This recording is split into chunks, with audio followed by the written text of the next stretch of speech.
Hello everyone, आज है 24 अगस्त और हम शुरू करने जा रहे हैं अपना आज का एडिटोरियल। टाइम्स ऑफ इंडिया का एडिटोरियल करते हैं हम लोग। और तो चलिए आज शुरू करते हैं नए जोश और नए उमंग के साथ अपना आज का editorial. Take a bow ISRO. क्या मतलब है इसका? टेक अ बो का मतलब जब कोई आपकी तारीफ़ करता है, कोई आपके लिए तालियां बजाता है, तो जो आप झुक के उनकी तालियों को एक्सेप्ट करते हो ना, उसको बोलते हैं टेक अ बो इसरो। इसका मतलब क्या होता है कि जो आपकी प्रशंसा हो रही है ना इसरो, उसको आप स्वीकार करो। Take a bow ISRO. Lunar landing is the most significant Indian scientific achievement. जो चांद पे हमारा चंद्रयान लैंड हुआ है, ये इंडियन साइंटिफिक अचीवमेंट का मोस्ट इम्पॉर्टेंट चीज़ है। सिग्निफिकेंट की जगह आप इम्पॉर्टेंट भी रख सकते हो, ठीक है ना। Let's build on it. Let's build on it का क्या मतलब होता है? लेट्स बिल्ड ऑन इट का मतलब होता है कि किसी सक्सेस को हम आधार मान लेते हैं, उसको बेस मान लेते हैं और फिर नया सक्सेस अचीव करते हैं। To to use a success at a base as a base and achieve more success from it. ये मीनिंग होता है लेट्स बिल्ड ऑन इट का, ठीक है ना। इसको आप लोग लिख लो। अगस्त 23, 2023, ये कल की बात कर रहा है। Will be a red letter day. Red letter day क्या है? एक इडियम है। इसका मतलब होता है क्या? Important day. अगस्त 23 जो है वह एक इम्पॉर्टेंट डे हो जाएगा फॉर नॉट जस्ट इसरो, ना तो सिर्फ इसरो के लिए, but all of Indian science, पूरे भारतीय विज्ञान के लिए, भारतीय साइंस के लिए। Chandrayaan 3 successfully landed on the south pole of the moon. Chandrayaan 3 जो है वो सक्सेसफुली क्या हुआ है? मून पर, मून के साउथ पोल पे लैंड कर गया है। Making India the first country to achieve this feat. और इस कारण से क्या हुआ है? इंडिया पहला ऐसा देश बना है जिसने यह अचीवमेंट लिया है, अचीवमेंट किया है, बनाया है। It represents a successful culmination of the third attempt when ISRO inserted a spacecraft into lunar orbit। यह क्या दर्शाता है? एक सक्सेसफुल कल्मिनेशन। कल्मिनेशन का मतलब पीक भी होता है, ठीक है ना। कल्मिनेशन का मतलब पीक या हाई पॉइंट या क्लाइमैक्स। ये एक सक्सेसफुल क्लाइमैक्स है किसका? थर्ड अटेम्प्ट जो कि इसरो ने किया है स्पेस क्राफ्ट को लूनर ऑर्बिट में इंसर्ट करके। ये उसका क्या था? पीक था, या उसका हाई पॉइंट था, या उसका क्लाइमैक्स था। द वेरी फर्स्ट अटेम्प्ट, जो सबसे पहला है ना, जो सबसे पहला अटेम्प्ट लिया गया था चंद्रयान 1, ये 2008 में हुआ था। Which was India's first deep space mission, जो कि भारत का पहला डीप स्पेस मिशन था, जिसका रिजल्ट ये हुआ in the discovery of water molecules in the lunar surface. Lunar surface पे वाटर मॉलिक्यूल्स के हमें सबूत मिले थे उस मिशन से। It confirmed prior scientific speculation and again catalysed a global interest in moon mission. ये जो कन्फर्मेशन हुआ, ये हम लोग पहले उम्मीद किए हुए थे। प्रायर जो हमने स्पेकुलेशन, अंदाज़ा लगाया था, इस मिशन से जो ये हमें रिज़ल्ट मिला, ये उसका कन्फर्मेशन था। It confirmed prior scientific speculation and again क्या कर दिया? कैटलाइज कर दिया, मतलब एक्टिवेट कर दिया ग्लोबल इंटरेस्ट, पूरी दुनिया का इंटरेस्ट मून के तरफ। मून पे जो भी मिशन हो रहे हैं ना, उसमें इंटरेस्ट जगा दिया था। It is fitting that Chandrayaan 3 was the first to successfully land where no one else has। It is fitting का मतलब क्या होता है? Perfectly appropriate. ये प्रॉपरली हम कह सकते हैं कि चंद्रयान 3 जो है ना, फर्स्ट टू सक्सेसफुली लैंड, पहला ऐसा मिशन था जो कि सक्सेसफुली लैंड किया है उस जगह पे जहां आज तक कोई नहीं कर पाया है, ठीक है ना। इसका मतलब ऐसे समझ सकते हैं हिंदी में कि यह कहना गलत नहीं होगा, यह कहना गलत नहीं होगा कि चंद्रयान 3 जो है वो सक्सेसफुली उस जगह पे लैंड किया है जहाँ कोई और लैंड नहीं किया था। यहाँ तक बात समझ में आई। India's space activities were launched in 1962। India का जो स्पेस एक्टिविटी जो भी आज दिख रहा है वो स्टार्ट कब हुआ था? 1962 में, विद द फॉर्मेशन ऑफ इंकोस्पार। जब इंकोस्पार का फॉर्मेशन हुआ था, the four runner of ISRO, यानी कि इसरो से पहले जो ऑर्गेनाइजेशन थी वो कौन सी थी? इंकोस्पार। बाद में इसको इसरो किया गया था। अगेंस्ट ऑड, हर समस्याओं से लड़ते हुए, it has taken India into a rarefied league of the top 4 space nation. हर प्रॉब्लम से लड़ते हुए इसने इंडिया को ऐसे लीग में ले गया, रेयरफाइड, यहाँ पर जहाँ पर कि रेयरली ही कुछ कंट्रीज़ हैं, और 4 स्पेस नेशन, यानी कि ऐसी जगह ले गया जहाँ पे कि कुछ ही हैं, बहुत सारे लोग नहीं हैं। तो ऐसे स्पेस नेशंस में के लीग में, ऐसे ग्रुप में ले गया जिसमें कि सिर्फ 4 ही कंट्रीज़ है, the other being the US, China, Russia, और इसके अलावा फोर्थ कौन सा हो गया? अब इंडिया हो गया। Russia, whose attempt to land a craft on the moon south pole on Saturday fail. Russia, जिसका कि जो एक मून पे जाने वाला एक मिशन चल रहा था लूना, वो सैटरडे को फेल हो गया। देखिए यहाँ पे कुछ ग्रामर के पॉइंट भी। हुज क्या होता है हमारा? हुज होता है हमारा रिलेटिव प्रोनाउन। रिलेटिव प्रोनाउन किसके लिए आता है?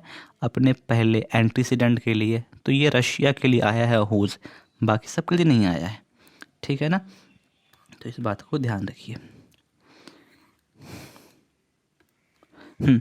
The lander and rover configuration of, चलते हैं अगले पेज पे, ये देख लेते हैं पहले। 1963 में हमारा जो मिशन चालू हो रहा था, मतलब कि जब इसरो बन रहा था या इनकोस्पार बन रहा था, तब ऐसे लेके जाते थे हम लोग साइकिल पे, और आज कहाँ पहुँच गए। The lander and rover configuration of Chandrayaan 3 carries sophisticated scientific payloads for exploration. जो लैंडर है और जो रोवर है वो क्या लेके जा रहा है? सोफिस्टिकेटेड, नाजुक साइंस के पेलोड से, मतलब लोड लेके जा रहा है एक्सप्लोर करने के लिए। अब हमें चांद पे गए तो घूमने थोड़ी गए हैं, कुछ खोजने के लिए गए हैं। तो अपने जो साइंस के जो भी इक्विपमेंट्स हैं ना वो लेके गया है इन ये दोनों, और वहाँ जाके रिसर्च करेगा। It will be followed globally because the south pole is where other space powers want to send human mission.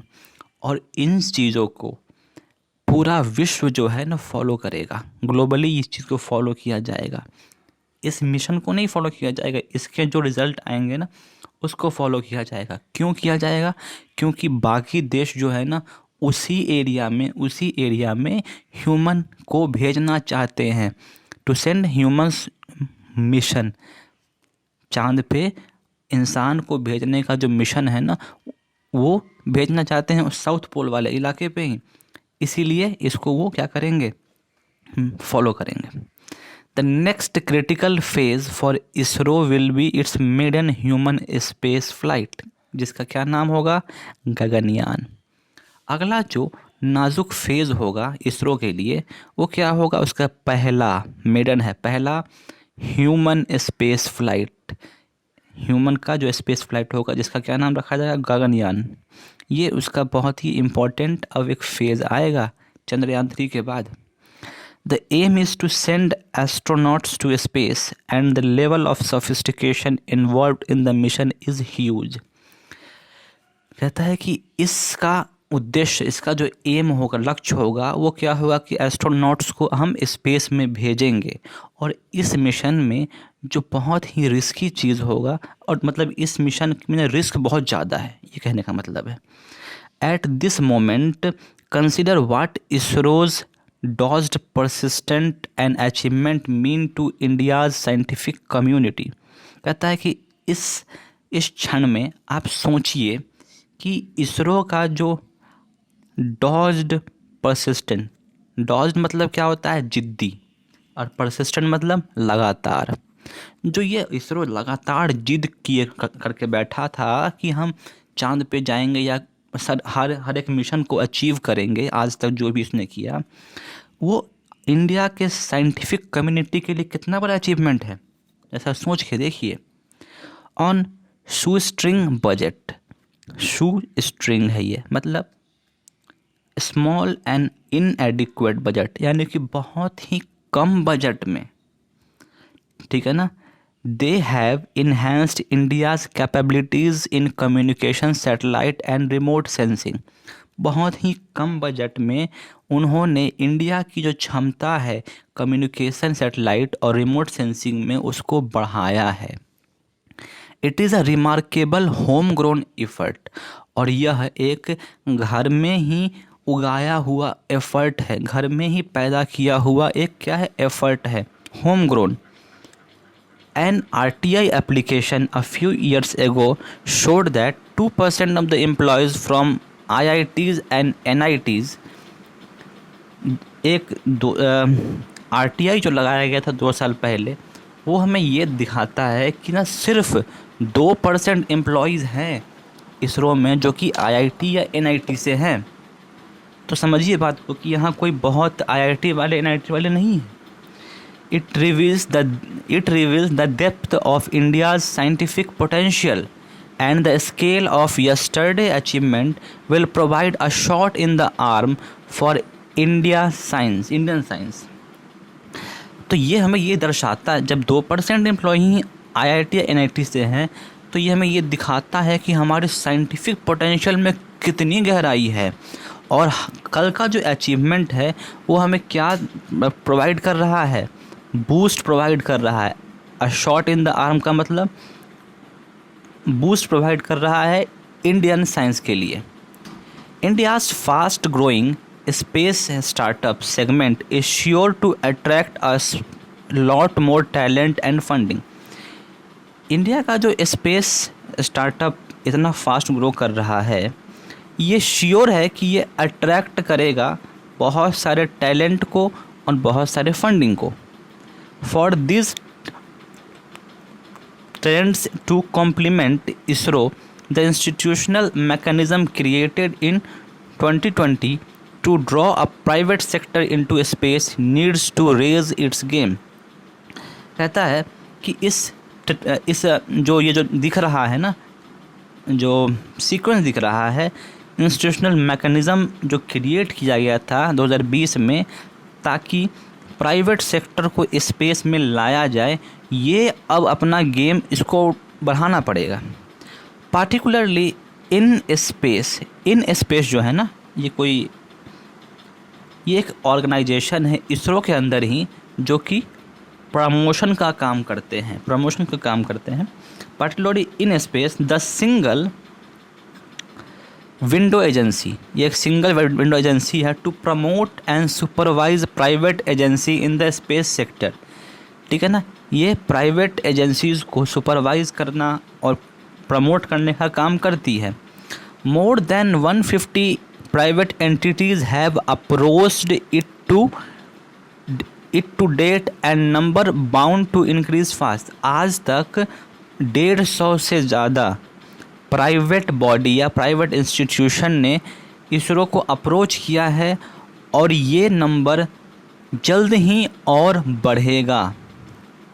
If India is now in a position to harvest the benefit of a spurt in interest in basic sciences, there is one reason.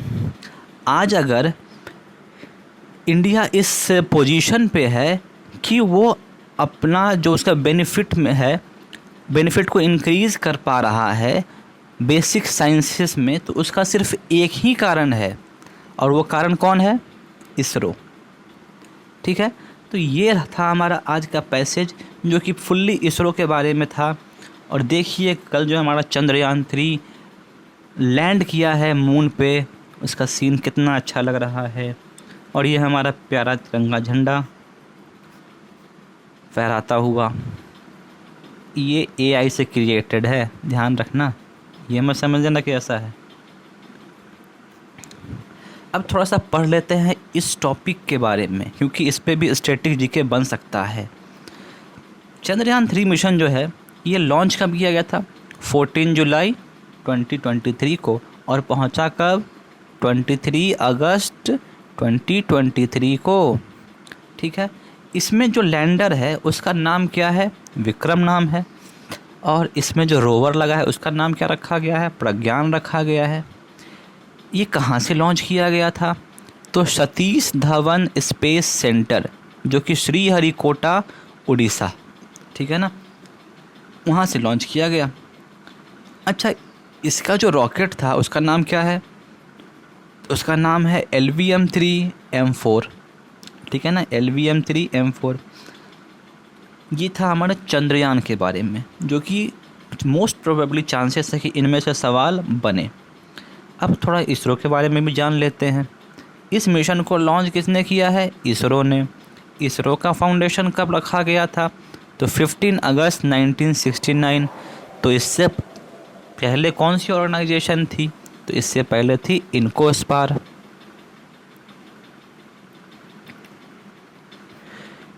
अच्छा, headquarter कहाँ है इसरो का? तो बेंगलुरु में है।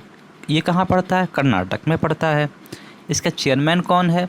तो श्रीधरा सोमनाथ, ये 10वें चेयरमैन हैं इसरो के, और ये रहे श्रीमान श्रीधरा सोमनाथ साहब, ये इसरो के क्या हैं? चेयरमैन है। ठीक है, तो ये सारी बातें हुई हमारी आज की। इन सारे वर्ड्स को देख लेना है, इन सारे वर्ड्स को लिख लेना है, याद करना है, क्योंकि सारे अच्छे अच्छे वर्ड हैं। ठीक है, और इसी के साथ हम अपना आज का वीडियो ख़त्म करते हैं। Thank you.